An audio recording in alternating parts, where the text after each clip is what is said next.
Maxwell's defence team have called for a retrial tonight after one of the jurors in her trial told media outlets that he had been a victim of sexual abuse. Sky's Joe Pike has more details.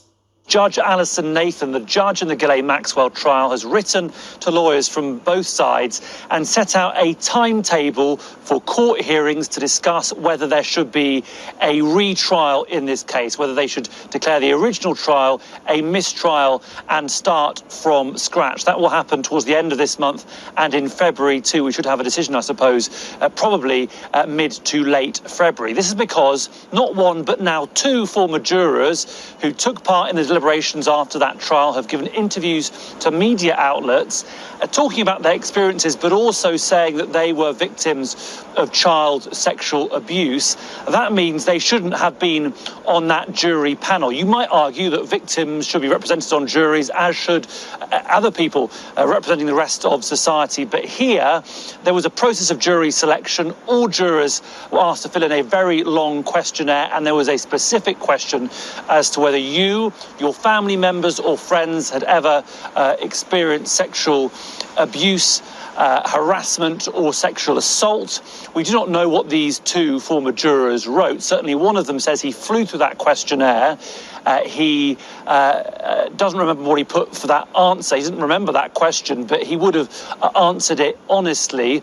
Both sides, the defence and prosecution, recognise there is a really serious problem here. It was the US government who first contacted the judge saying there should be an inquiry into this, a court hearing.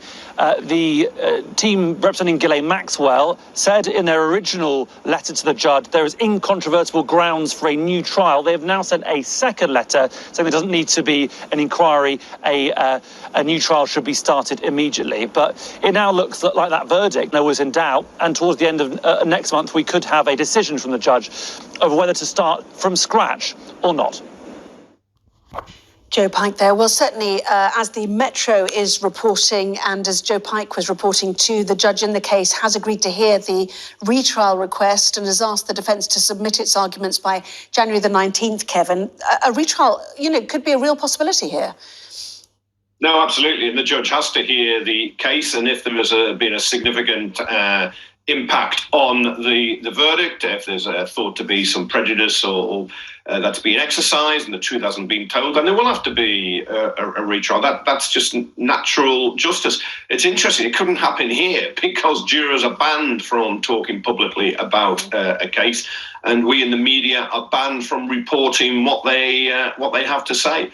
So if you had a case like that, it would never come out here.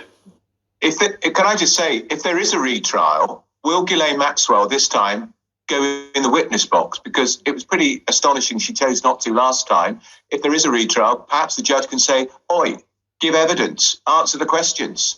Well, there had been a thought that she wanted to, but was advised not to by her defence teams. But you're right, that was the first thought that occurred to me as well. Kevin, sorry.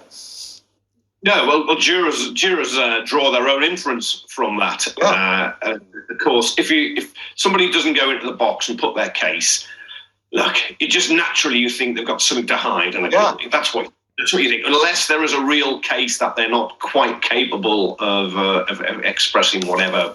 But then, if that's the case, then they shouldn't be on trial if they're not mentally or emotionally able to deal with it. But no, jurors draw their own inferences all the time. And yeah, absolutely. And if you're facing the prospect of the rest of your life in jail and you've got a chance to have a second go at it, you probably would do things differently, wouldn't you? But we will wait and see what happens in that hearing. To the Daily Star, we move now.